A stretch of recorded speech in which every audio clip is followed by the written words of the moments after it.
আসসালামু আলাইকুম গাইস, আমরা এখন ঘুরতে এসেছি মাগুরা সদর ৬ নং রাঘবদার ইউনিয়ন শ্রীপলতলা গ্রামের মাঠে।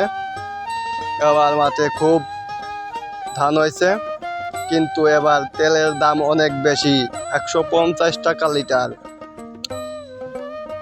তবুও কৃষক জমিতে সেচ দেওয়ার জন্য পাগল পারা, কারণ ধান ফুল দিছে, ধানে পানি না রাখলে চিটে হয়ে যাবে।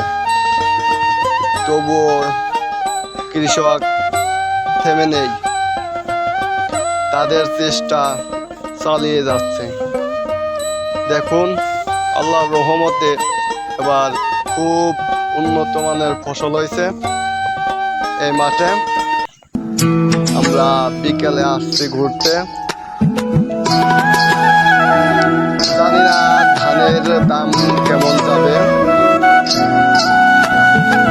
ধন্যবাদ, ভালো থাকুন, অন্য ভিডিওতে দেখা হবে। লাইক কমেন্ট শেয়ার করে নয়া দানের সিরা কুটমু গরের চাকা দই দেখবাই কত মজা লাগে আরো বাজমু হই।